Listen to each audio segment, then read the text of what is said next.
Hello. Hi guys. Let me know if the audio is coming fine. I guess it's all right. Audio. Today we are going to discuss our ongoing history of Indian philosophy written by Dr. Surendranath Dasgupta. The volume 1 was written in 1922, and finally after 5 volumes, I think the 5th volume was written in 1951.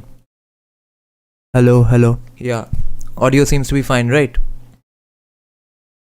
So my nice looking volume 1, 2, 3. This is a new print of this version. It's not abridged.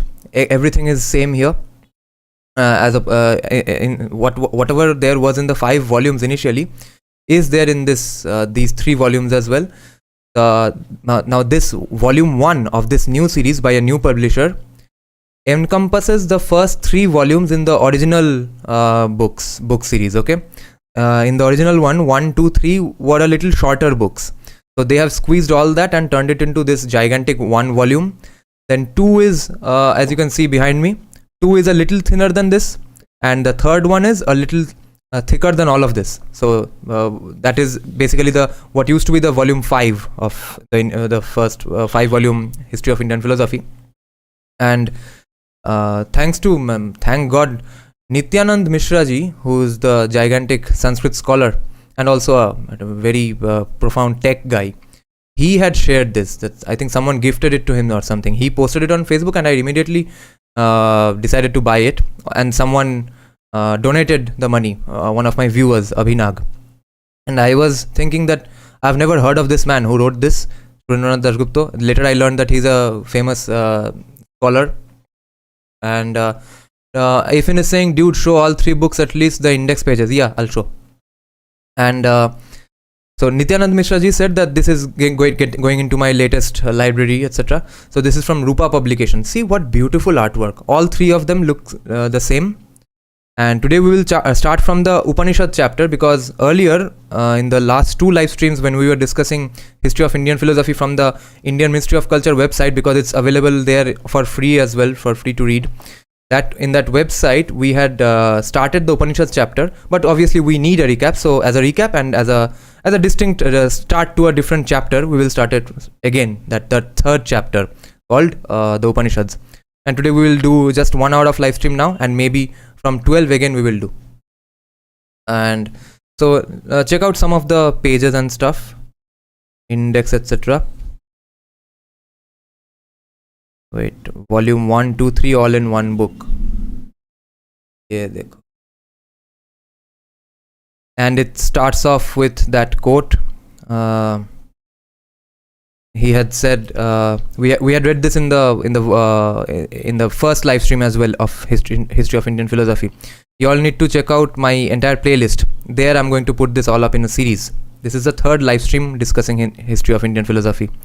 And it said that I can only pray in the words of Hemachandra. Parama pramana siddhanta viruddham atra yatkinchi duktam mati mandiya dosat matsaryam utsarya todarya chitta prasaddam adhaya visodhyayantu. Surendranath Dasgupta, Trinity College, Cambridge, February 1922. That's how long back this was written. And let's start Upanishads. And we had already learnt of some absolutely fabulous philosophical concepts. Hopefully this will be a useful recap of that. And this is a physical copy, so I'll finally get to underline the important parts. Okay. Rohan is saying, Dada, heard the news of Bengali Congress leader Kaustav Bagchi arrested by police. Yes, yesterday only I heard, and that's why yesterday at the beginning of the live stream I had said that Trinamool is deliberately rejuvenating Congress. They want Congress to be a significant voice. They want Kaustav Bagchi to be a significant voice. That's why they are propping them up. There's otherwise no reason for this. And there was no reason for them to win as well. They want this to counterbalance BJP. They want to offset. And they have realized that a lot of Hindu voters, even so-called Hindutva voters, are disillusioned with BJP, that they're not doing enough pro-Hindu things. A lot of them, their vote might shift to Congress. So Mamata Banerjee is giving them a push. Okay. Abhay is saying, please follow Nityanand Mishra. Yes, he's brilliant. Abhay is saying, AIM ruined Advaita's podcast. Why? And one is saying, Suhail Seth was drunk today in Advaita Kala's podcast. What was happening? After the stream, upload the index in community. All images are reversed. Oh yeah. वैसे the indexes are same as the ones in Ministry of Culture only. And Abhay saying how you heard about migrant workers issue in Tamil Nadu. No, that one I didn't know. Yeah, if I'll post something. I'll post the pages, screenshots and stuff. Not screenshots. I'll take pictures of this book. Okay. So the earlier Upanishads, 700 BC to 600 BC. The place of the Upanishads in Vedic literature. Though it is generally held that the Upanishads are usually attached as appendices to the Aranyakas, which are again attached to the Brahmanas, yet it cannot be said that their distinction as separate treatises is always observed. It's not always that they are that distinct. Thus, we find in some cases that subjects which we should expect to be discussed in a Brahmana are introduced into the Aranyakas, and the Aranyakas materials are sometimes fused into the great bulk of Upanishad teaching. This shows that these three literatures, Brahmanas, Aranyakas and Upanishads, these three literatures gradually grew up in one process of development, and they were probably regarded as parts of one literature, in spite of the differences in their subject matter. Now there's a gigantic footnote here, okay? I think mentioning all the names of all the Upanishads. So we will discuss that as well. It's a footnote. The author writes, there are about 112 Upanishads which have been published by the Nirnaya Sagara. In the call. Nirnaya Sagara Press, Bombay, 1917. These are Isha Upanishad, Kena, Katha, Prashna, Mundaka, Mandukya, Taittiriya, Aitareya, Chandogya, Brihadaranyaka, Svetasvatara, Kaushitaki, Maitreyi, Kaivalya, Jabala, Brahmabindu, Hamsa, Arunika, Garbha, Narayana, okay, two Narayanas, okay, with exact same spellings. Paramhansa, Brahma, Amritanda, Athavasiras, Atharvashikha, Maitrayani, Brihajjabala, Narsimha Purvatapini,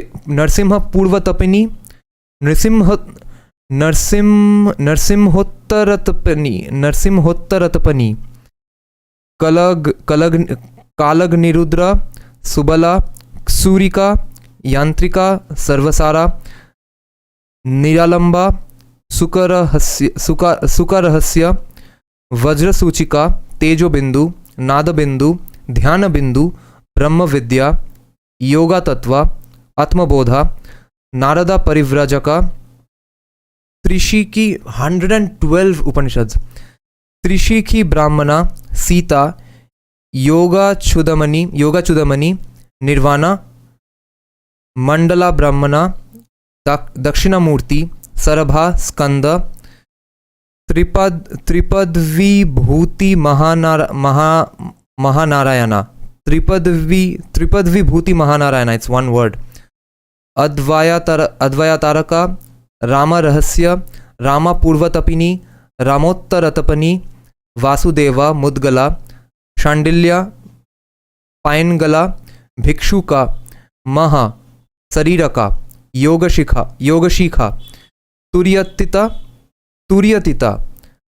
Samnyasa, Paramahamsa Parivrajika, Akshamala, Avyakta, Ekaksara, Annapurna, Surya, Akshi, Adhyatma, Kundika, Savitri, Atman, Pashupata Brahma, Parabrahma, Avadhuta, Tripuratpini, Devi, Tripura, Katharudra, Bhavna, Rudra Hridaya, Yoga Kundali, Bhasma Jabala, Rudraksha Jabala, Ganapati, Jabala Darshana, Tarasara, Mahavakya, Panchabrahma, Pranagnihotra, Gopala Purvatapini, Gopalottara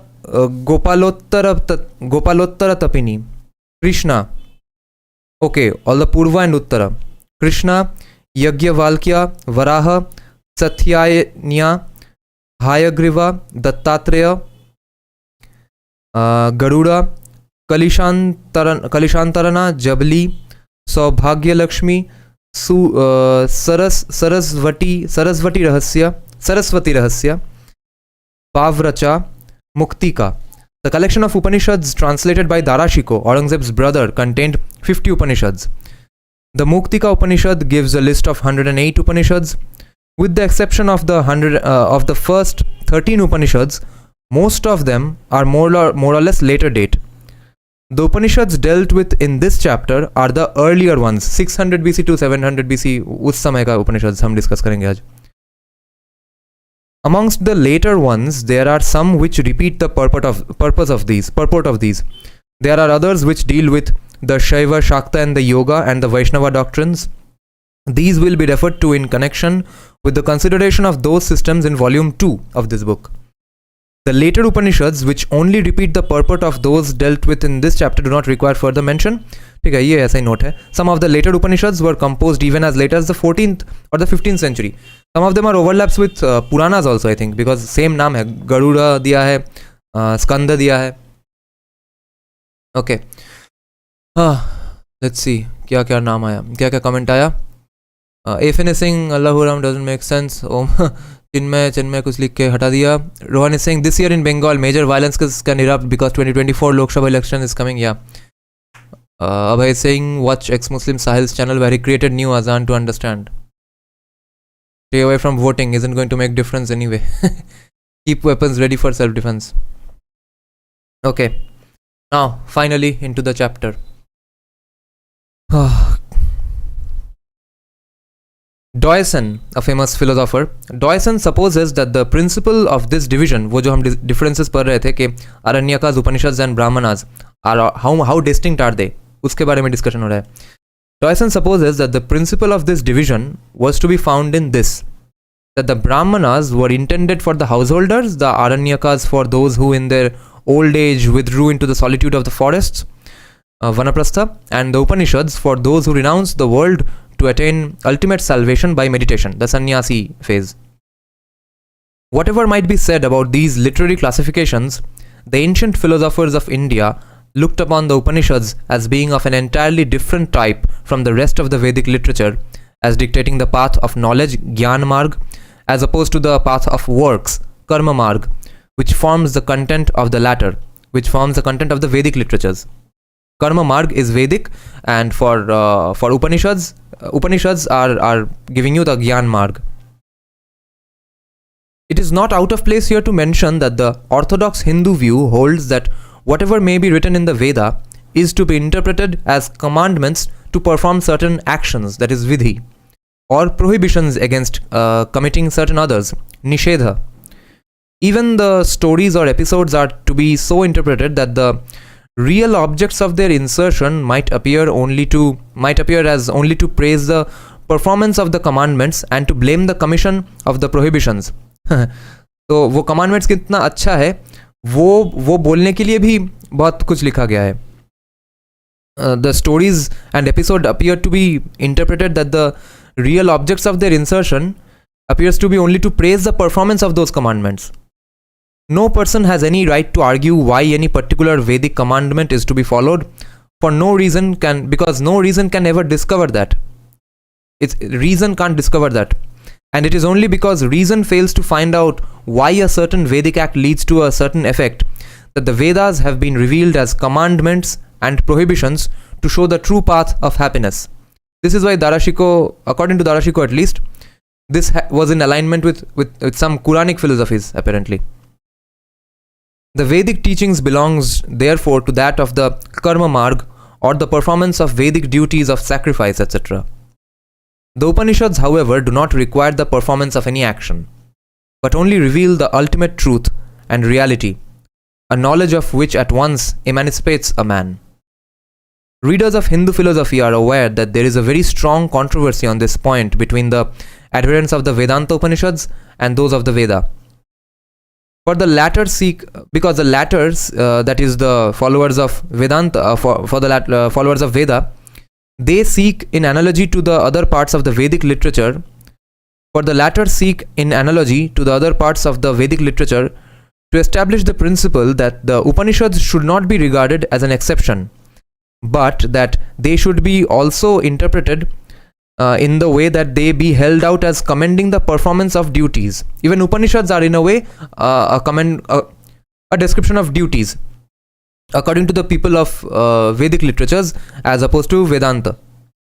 But the former dissociate the Upanishads from the rest of the Vedic literature and assert that they do not make the slightest reference to any Vedic duties. The people who belong to the Vedanta school of thought, they say this. And that they only delineate the ultimate reality, which reveals the highest knowledge in the minds of the deserving.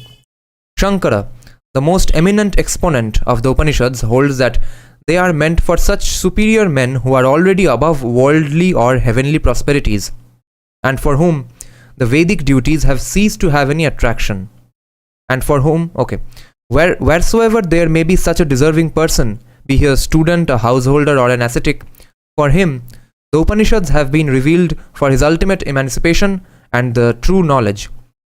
Those who perform the Vedic duties belong to a stage inferior to those who no longer care for the fruits of the Vedic duties, but are eager for final emancipation. Those who perform the Vedic duties belong to a stage inferior to those who no longer care for the fruits of Vedic duties. ये लोग already एक तरह से ऊपर में चले गए हैं hierarchy में. And it is the latter who alone are fit to hear the Upanishads. वो लोग जो कि ऊपर चले गए हैं hierarchy में. Now, the names of the Upanishads. The non-Brahmanic influence. The Upanishads are also known by another name, Vedanta, as they are believed to be the last portions of the Vedas, Veda Anta. It is by this name that the philosophy of the Upanishads, the Vedanta philosophy, is so familiar to us. A modern student knows that in language, the Upanishads approach the classical Sanskrit.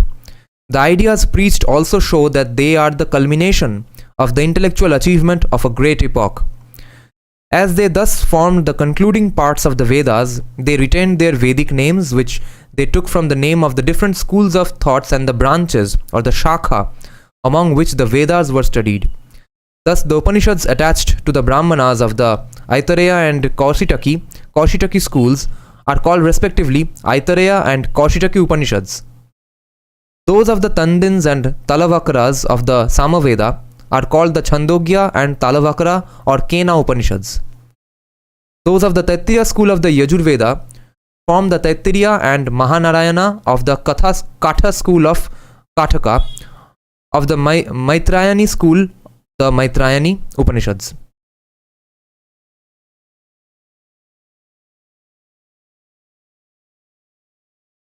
The Brihadaranyaka Upanishad forms part of the Satpat Brahman of the Vajasanei schools.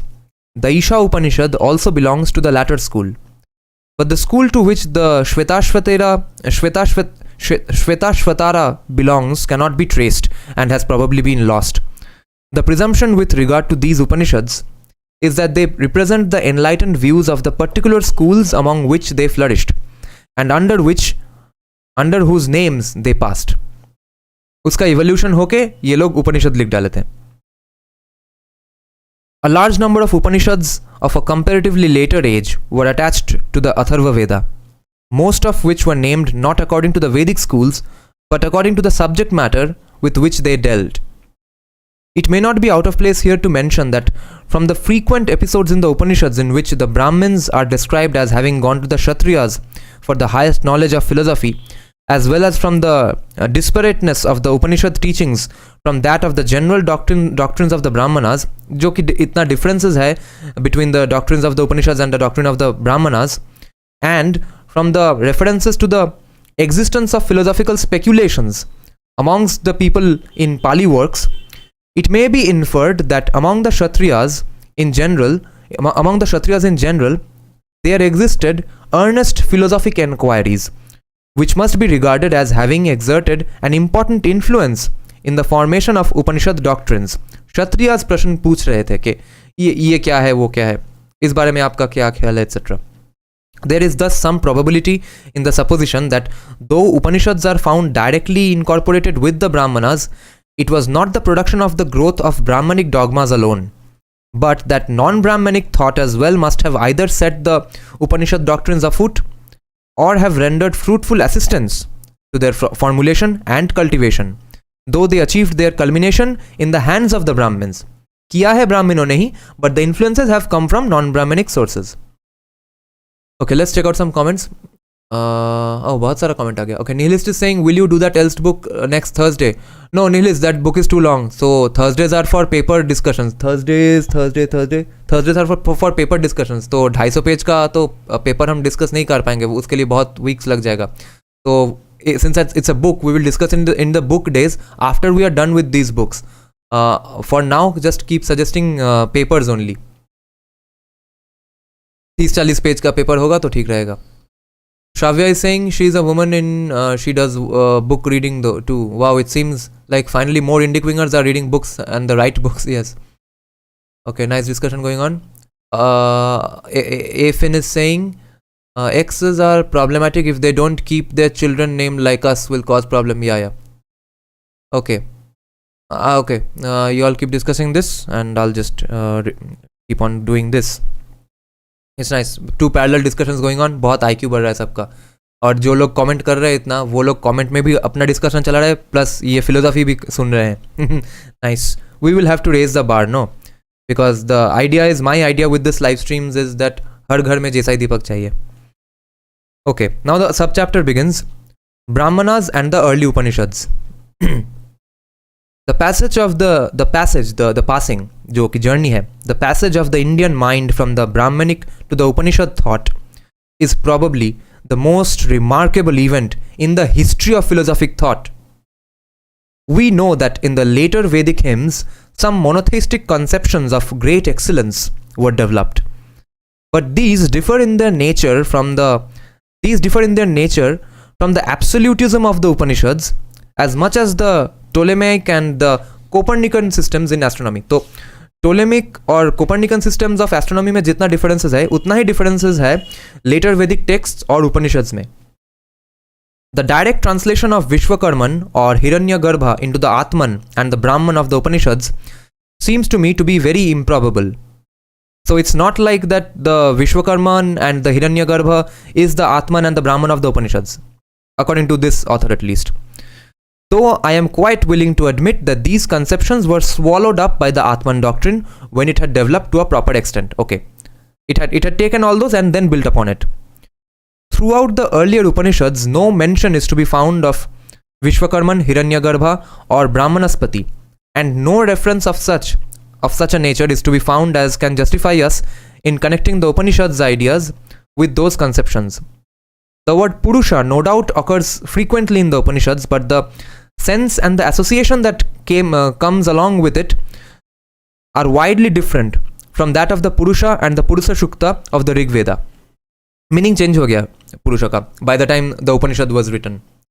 Chinmay is saying, also according to me, we should be studying various Indian schools to study model realism and non-realism, because the modern pagan reconstructionists use model non-realism to refute Abrahamic thought.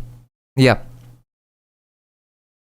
When Rig Veda describes Vishwakarman, it describes him as a creator from outside, a controller of mundane events, to whom they pray for worldly benefits.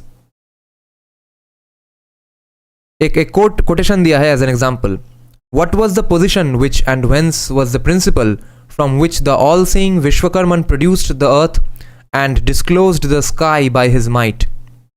The one God who has on every side a face, on every side eyes, on every side arms, on every side feet, when producing the earth, the sky and earth, shapes them with his arms and with his wings. Do thou, Vishwakarman, grant to thy friends those thy abodes which are the highest and the lowest and the middle. May a generous sun remain here to us. S-O-N sun. Again in Rig Veda chapter 82 or Shukta 82, we find Vishwakarman is wise, energetic, the creator, the disposer and the highest object of intuition. He who is our father, our creator, disposer, who knows all spheres and creatures, who alone assigns to the gods their names. To him the other creatures resort for instruction. And today I have shared in my community tab a video called a time lapse of the entire universe. There I have marked something. You all will notice that the Vishwakarman here, the description of Vishwakarman here sounds like the description of the concept in theoretical physics called dark energy, which I think said before as well, and there you will find the mention of that. They're describing dark energy in such a way you will find that Hindu concepts are very much in line with that. Whatever Hindu rishis had speculated that this might be the source of the universe, this might be the source energy behind all creation, causality, etc. That seems to be dark energy according to theoretical physicists as well, and they are also speculating. They can't prove, they can't show that ye dekho dark energy. Again, about Hiranyagarbha, we find in Rigveda 1.121 that Rigveda says, Hiranyagarbha arose in the beginning, born, he was the one lord of things existing. He established the earth and the sky. To what god shall we offer our oblation? May he not injure us, he who is the generator of the earth, who ruling by fixed ordinances produced the heavens, who produced the great and brilliant waters. To what god should we present our oblations? Prajapati, no other than thou is lord over all these created things. May we obtain that, though desire of which we have invoked thee, may we become masters of riches. So it seems it could be argued that we are essentially worshippers of that thing called dark energy. Okay. Afin is saying let Nirajan answer that. But by the way, what does Nirajan mean? Nirajan means it's not Nirajan, it's Nirajan, Nerajan. Nirajan means worshipping, the process of worshipping of gods. Arti. Basically, it's a male version of the word Devarati. Okay, Aniket is saying Chinmay, but the concept of Ishta Devata is henotheistic in nature. What question? Okay. Afin is saying, oh, by the way, what does your IRL friends think about you? What does IRL mean? Most of mine are calling me Ugrobadi, and I'm like, dude, you are the Maoist here. I'm not. IRL, do you mean leftists? Yeah, leftists think I have lost my mind. BJP Pachata, etc. Speaking of the Purusha, the Rig Veda says, Purusha has 1,000 heads, 1,000 eyes, 1,000 feet. On every side enveloping the earth, he transcended it by a space of 10 fingers. Every side enveloping the earth. Earth के बाहर सिर्फ 10 उंगली दूर से the Purusha is engulfing the earth. He formed those aerial creatures and animals, both wild and tame, etc. Even that famous hymn, which begins with, there was then neither being nor non-being, there was no air nor sky above, ends with saying, quote, in Rig Veda, from whence this creation came into being, whether it was created or not, he who is in the highest sky, its ruler, probably knows or does not know. Yes, we had spent a lot of time, actually I had spent about 5 minutes just discussing this line alone because I was so fascinated with this line and I wanted to underline, and now finally I'm underlining this line, that see how much of a speculative nature our culture or tradition or religion, whatever you want to call it, has so much of speculation. It's not giving one solid answer to things. It's just making you think harder. From whence this creation came into being, whether it was created or not, ye dekho, whether it was a creation ke opposite kya hoga.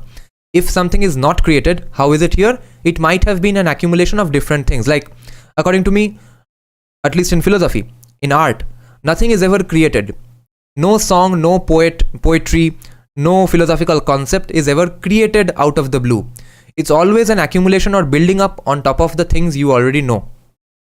And like making any song, it's based on all the songs you have heard.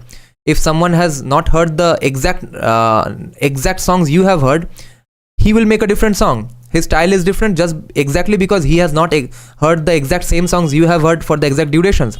So that's why it proves that everyone, when they are saying that they are creating something or composing something, no one is ever creating or composing something in reality.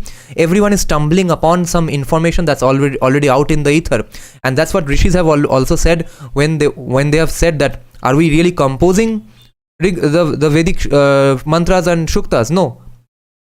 Some school of thought says that they argued that God spoke to them and revealed it to them, and some school of thought says that what they meant was that they stumbled upon this information by a whole lot of meditation and speculation and hard thinking with a lot of concentration and focus. And that is the case with all music, philosophic thought, etc. So there may or may not be any creation, or it may be an accumulation of different a lot of other things. So whether it was created or not, he who is in the highest sky, that might be a Brahman or dark energy, its ruler probably knows or does not know. Okay.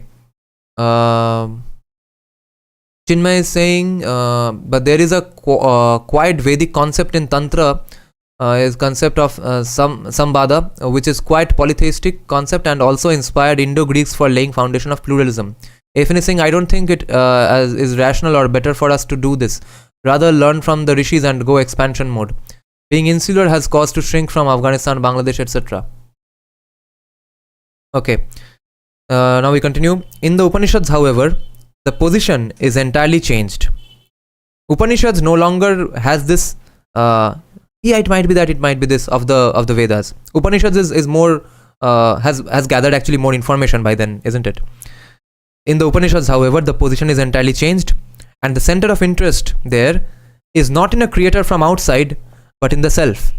अभी individualism का थोड़ा ज़माना आ रहा है, because Upanishads were written when India was probably at the peak of its economic prosperity. The natural development of the monotheistic position of the Vedas, कि एक ही God है who is the creator of all beings and whose manifestation are our 33 koti devtas and devis, that position could have grown into some form of developed theism, but not into the doctrine that self was the only reality and that everything else was far below it. There is no relation here of the worshipper and the worshipped. And no prayers are offered to it. But the whole quest is of the highest truth in the Upanishads. And the true self of man is discovered as the greatest reality. This is absolutely a beautiful concept, and I think, in a way, if you think, isn't it true? If you're a rationalist or something, if you're a so-called atheist, even then Upanishads kind of have an answer for you, don't they? That they are saying that the whole quest is of the highest truth, and the true self of man is discovered as the greatest reality. Okay, what you are, what your behavior is, what your personality is, that is the real thing to explore. तुम क्या हो? This change of philosophical position seem तो वो जो externality था, it was like a bit of far removed. कि एक dark energy, कोई god है, ब्राह्मण है, वो create कर रहा है, वो energy है. Upanishads are saying everything you can find here in yourself. Self कौन है? Self में ढूंढो. This change of philosophical position seems to me to be a matter of great interest. This change of the mind from the objective to the subjective does not carry with it in the Upanishads any elaborate philosophical discussions or subtle analysis of mind. Okay. ये जो change of mind हुआ from the objective to the subjective does not carry with it in the Upanishads any elaborate philosophical discussions. अच्छा, वो change के बारे में Upanishads ने ज़्यादा कुछ नहीं लिखा है. But also remember that ये objective to subjective, ये differentiation important है. So when Upanishads are coming in, then it's becoming more subjective because it's now the self. और self तो थोड़ा बहुत different है हर कोई में. So now थोड़ा बहुत relativism का justification आ सकता है. But it's on the individual level. Otherwise पहले क्या था कि एक वो भगवान है जो कि सब कर रहे हैं और उनका manifestation हो रहा है और बाकी सब देवताओं में. It comes there as a matter of direct perception. Upanishads are not giving a history of their journey कि वो कैसे ये conclusion में पहुंच गए, but they are presenting it as a matter of direct perception. कि हमने perceive कर लिया है, हमने feel किया है, हमने conclude किया है कि ये ऐसा है. And the conviction with which the truth has been grasped cannot fail to impress the readers. So it will definitely impress the readers that out of the apparently meaningless speculations of the Brahmanas, this doctrine could have developed might indeed appear to be improbable to be believed. So far it might seem that वो meaningless doctrines जो है उससे उस ब्राह्मणा से Upanishads कैसे बना. But later, of course, we know we had done this part last day. Thank God we are doing this recap. The author will later conclude that no, definitely ऐसा ही हुआ. ब्राह्मणा से ही Upanishads का evolution होना ही था. And I was saying that it might be because of the economic superiority and the prosperity that was happening. Okay, on the strength of the stories of Balki Gargya and Ajatashatru, Shvetaketu and Pravahana Jayabali, and also the story between Aruni and Ashwavati Kaikeya, Garb is a philosopher, Western philosopher. Garb thinks that, quote, that it can be proven that the Brahman's profoundest wisdom, the doctrine of all one, which has exercised an unmistakable influence on the intellectual life even of our time, did not have its origin in the circle of Brahmans at all, and that it took its rise in the ranks of the warrior caste. According to Garb, it took its rise in the ranks of the warrior caste, because we have some examples where the Kshatriya is going to the Brahmana to ask more things, and so their questions are kind of pushing Brahmins to think further and evolve their thoughts and come up with Upanishads. So based on that, Garb is saying that so Kshatriyas maybe need to be credited for the evolution of this thought, and that it took its rise in the ranks of the warrior caste. Maybe Kshatriyas were doing some thinking themselves, which later Surendranath Dasgupta will refute. This, if true, Surendranath Dasgupta writes, this, if true, would of course lead the development of the Upanishads away from the Veda, Brahmanas and Aranyakas. But do the facts prove this? Let us briefly examine the evidences that Garb himself has produced. In the story of Balki Gargya and Ajatashatru, referred to by him, Balki Gargya is a boastful man, proud man, who wants to teach the Kshatriya Ajatashatru the true Brahman. He wants to teach the true Brahman to Kshatriya Ajatashatru, but fails, and then wants it to be then wants it to be taught by him. The Balki Gargya is a boastful man who tries to teach the Brahman to Ajatashatru, but is not able to teach him. He fails to teach it to him, and then says that instead, you teach it to me. To this, Ajatashatru replies, following Garb's own translation, that it is contrary to the nature order that a Brahman receive instruction from a warrior and expect the latter to declare the Brahman to him. That why are you expecting a Kshatriya to explain the Brahman to you? Surendranath Dasgupta writes that, does this not apply that in the natural order of things, a Brahmin always taught the knowledge of Brahman to the Kshatriyas, and that it was unusual to find a Brahmin asking a Kshatriya about the true knowledge of Brahman? At the beginning of the conversation, Ajatashatru had promised to pay Balki 1,000 coins if he could tell him about Brahman, since all people used to run to Janaka to speak about Brahman. The second story of Shvetaketu and Pravahana Jayabali seems to be fairly conclusive with regard to the fact that the transmigration doctrines, the way of the gods, Devayana, and the way of the fathers, Pitrayana, had originated among the Kshatriyas. But it is without any relevancy with regard to the origin of the superior knowledge of Brahman as the true self. So ये उतना relevant नहीं है. The third example given by Garb to claim that Kshatriyas were the cause behind the creation of the writing of the Upanishads. उसमें third example में Aruni और Ashwapati Kaikeya. The third story of Aruni and Ashwapati Kaikeya is hardly more convincing. वो भी weak evidence है according to Surendranath Dasgupta, because here 5 Brahmins wishing to know what the Brahman and the self were went to Uddalaka Aruni, but as he did not know sufficiently about it, Uddalaka Aruni के पास 5 ब्राह्मण गए ब्राह्मण समझने के लिए, but as he wasn't sufficiently knowledgeable about this, he accompanied them to the Kshatriya king Ashwapati Kaikeya, who was studying the subject. Okay, but Ashwapati ends the conversation by giving them certain instructions about the fire doctrine, that is Vaishvanara Agni and the import of its sacrifices. He does not say anything about the true self as Brahman. He evades the topic of Brahman and instead teaches them Vaishvanara Agni. We ought also consider that there are only the few exceptional cases where Kshatriya kings were instructing the Brahmins, but in all other cases the Brahmins were discussing and instructing the Atman knowledge. I am thus led to think that Garb, owing to his bitterness of feeling against the Brahmins, ये westerners का जो hatred है Brahmins के खिलाफ, उस वजह से he expressed in the earlier part of the essay that he had been too hasty in his judgment. It was shown that he has been too hasty in his judgment because of his hatred for Brahmins, according to Surendranath Dasgupta. The opinion of garb seems to have been shared to some extent by Winternids also. अच्छा, एक और आदमी को ब्राह्मण नहीं पसंद है, तो ये भी वही बोल रहे हैं कि Winternids के, and the references given by him to the Upanishad passages are also the same as we just examined. The truth seems to me to be this, according to Surendranath Dasgupta, that the Kshatriyas and even some women took interest in the religio-philosophical quest manifested in the Upanishads. They were just inquiring and being curious about it. The inquirers were so eager that either in receiving the instruction of Brahman or in imparting it to others, they had no considerations of sex and birth. So there was no bias in this. No gender bias and no age bias, no family hereditary bias.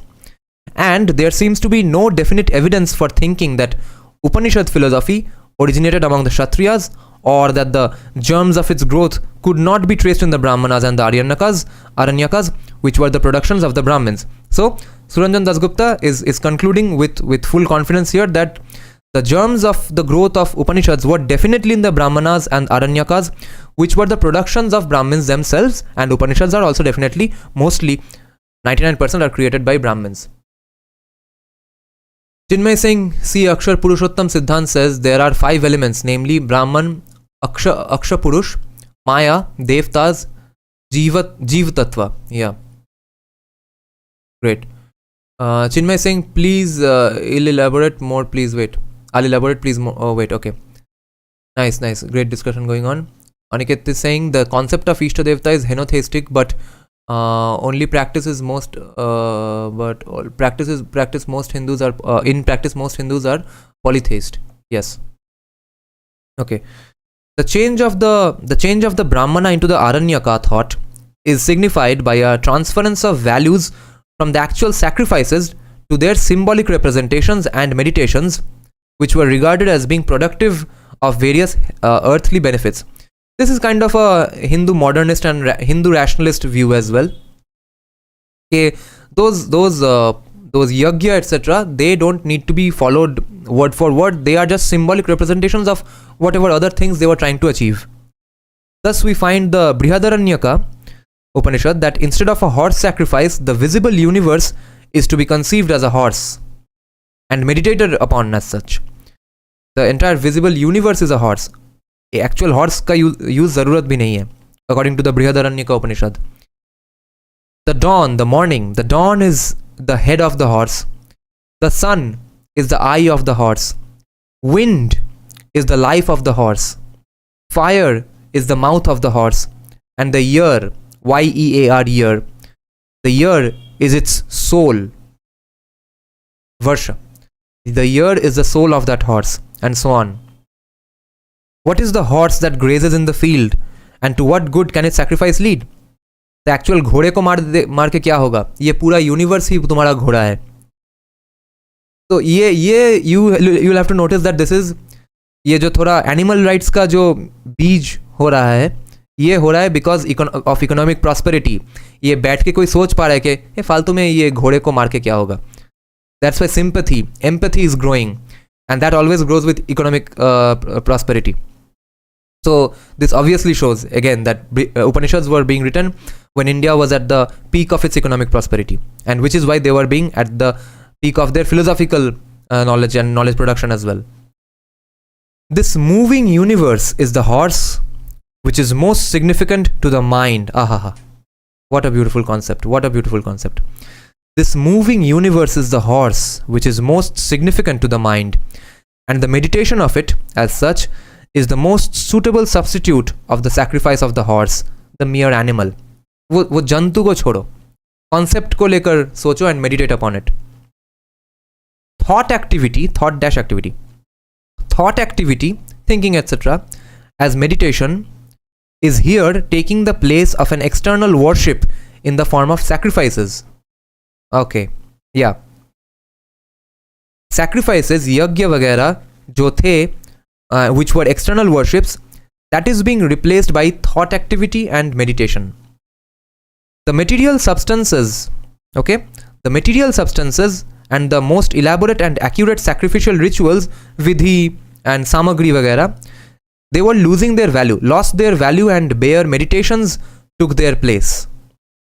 Side by side with the ritualistic sacrifices of the generality of the Brahmins, there was springing up a system where thinking and symbolic meditations were taking the place of gross matter and action involved in sacrifices. All of this, rituals and sacrifices, were being replaced by thinking and symbolic meditations. These symbols were not only chosen from the external world as the sun, the wind, etc., or from the body of man, his various vital functions and the senses, etc., but even arbitrary alphabets were taken up, and it was believed that the meditation of these as the highest and the greatest was productive of great beneficial results. सोचो, सोचने से ही सब फल मिलेगा. That is the argument of the Upanishads. Sacrifice in itself was losing value in the eyes of these men, and diverse mystical significances and imports were beginning to be considered as their real truth. The Ukta verse of Rig Veda, which means a verse, okay. The Ukta of Rig Veda was identified in the Aitareya Aranyaka under several allegorical forms with the prana. So, Rig Veda में जो Ukta है, वो चीज़ ही kind of is mentioned in the Aitareya Aranyaka under several allegorical forms with the prana. The Udgita of the Samaveta was identified with Om, Prana, Sun and I. In Chandogya 2, the Udgita of the Samaveda was identified with Om, Prana, Sun and I in Chandogya 2. अच्छा, तो ऋग्वेदा का उक्त वो बन जाता है आयतरेय आरण्यका में प्राणा. सामवेदा का जो उद्गीता है वो बन जाता है Om, prana, sun and eye in Chandogya Upanishad, in the second Chandogya Upanishad. The saman was identified with Om, rain, water, seasons, prana, etc. in Chandogya 3. 16 to 17 man was identified with sacrifice. His hunger, thirst, sorrow with initiation, laughing, eating, etc. with the utterances of the mantras. And asceticism, sadhu banjana, gift, sincerity, restraint from injury, truth, with sacrificial fees like dakshina. These replaced the utterance of the mantras. The gifted mind of these cultured Vedic Indians was anxious to come to some unity, but logical precision of thought had not developed. क्योंकि ये 6-7 हजार साल पहले का बात हो रहा है. तो ये Vedic Indians were existing from 6,000-7,000 years back, but Upanishads come about at 600 to 700 BC. So the logical precision of thought had not developed, and as a result of that, we find in the Aranyakas the most grotesque and fanciful unifications of things which to our eyes have little or no connection. Any kind of Aranyakas तक भी वो logical precision of thought नहीं आया था.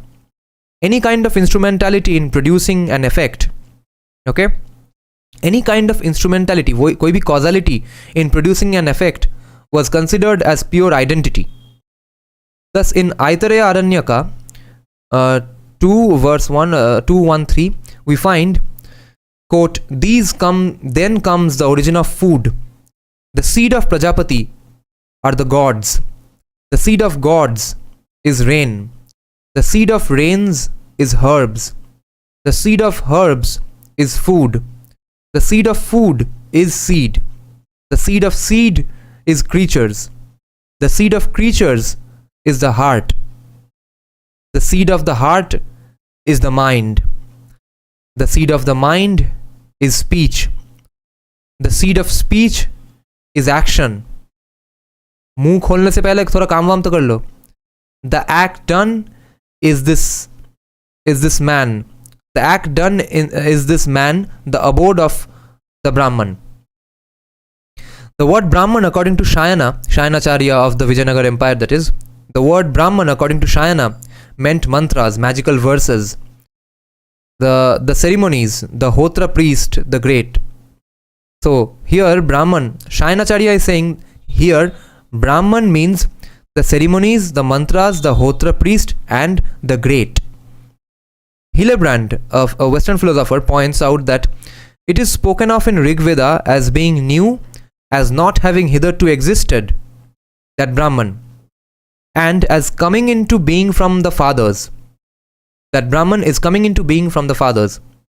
It originates from the seat of the Rita, springs forth at the sound of the sacrifice, begins really to exist when the soma juice is pressed and the hymns of the Rig Veda are recited at the savana rite, endures with the help of the gods even in battle, and soma is its guardian.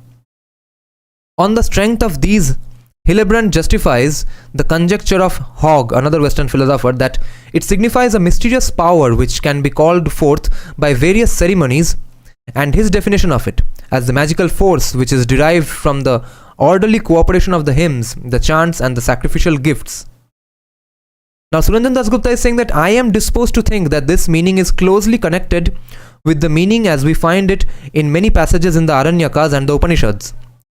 The meaning in many of these seems to be midway between magical force and great. The Brahmana is somewhere between magical force and the quote-unquote great, transition between which is rather easy.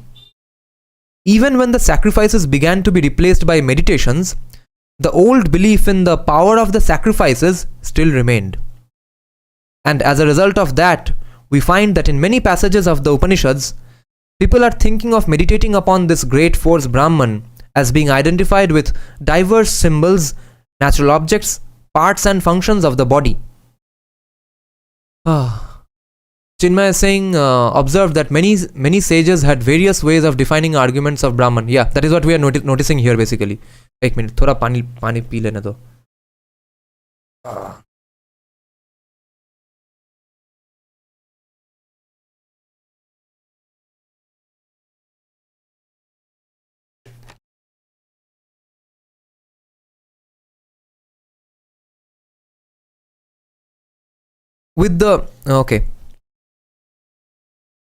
When the main interest of sacrifice, wo yagya and sacrifice bali. What's a great Sanskrit translation for sacrifice? I can't remember. Is bali the translation for balidan the translation for sacrifice in Sanskrit?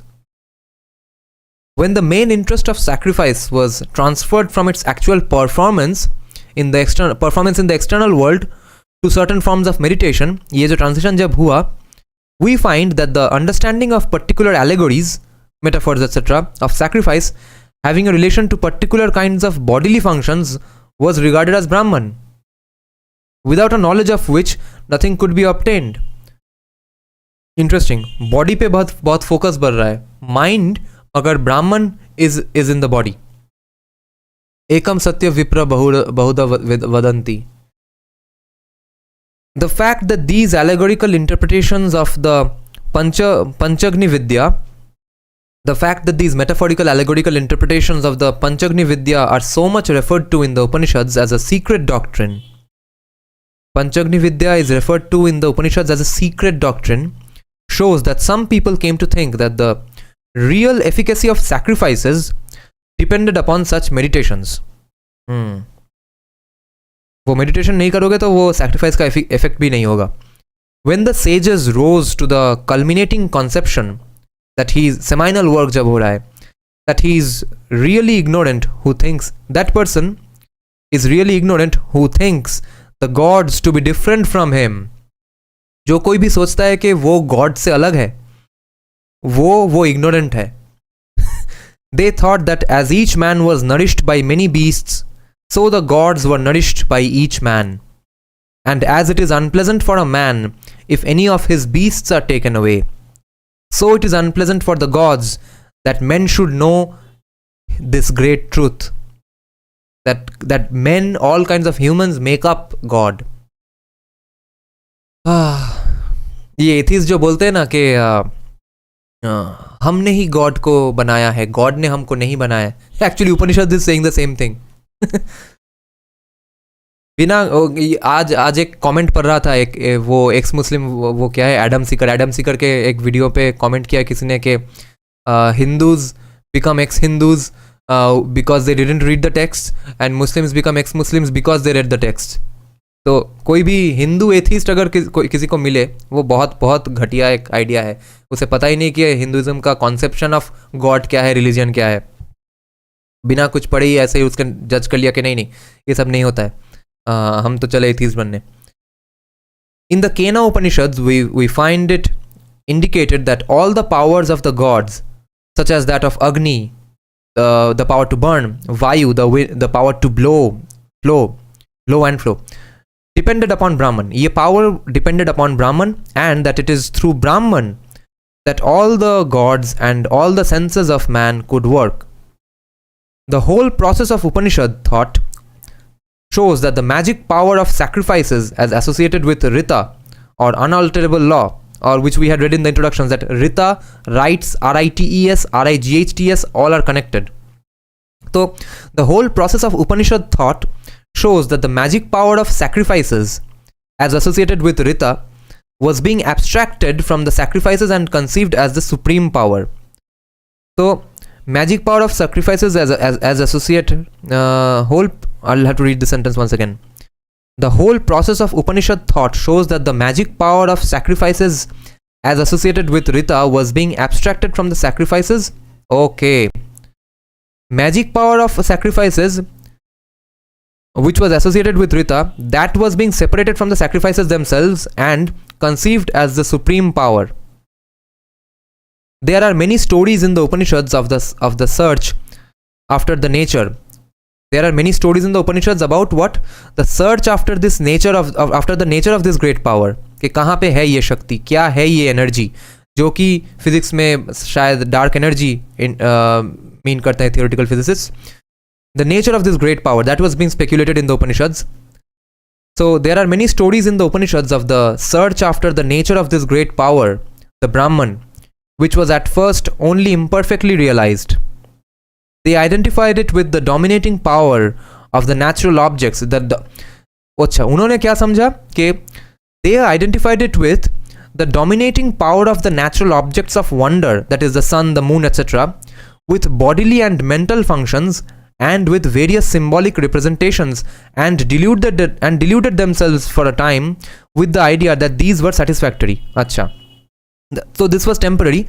For some time they were just happy thinking that ये जो action है sun का, moon का, ये dominating एक काम है, and with bodily and mental functions, ये सब है Brahman.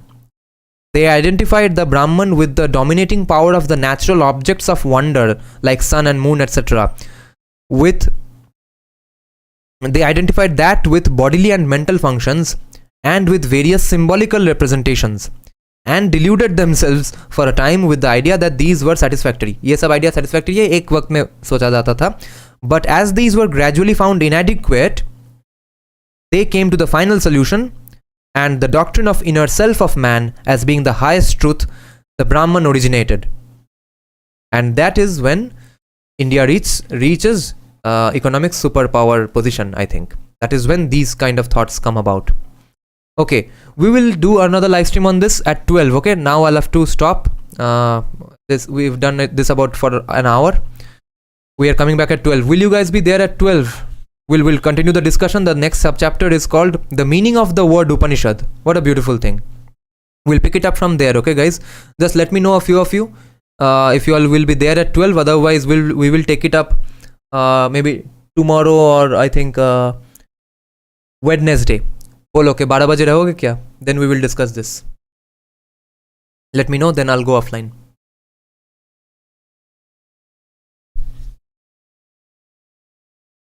Rohan is saying West Bengal will be Bangladesh.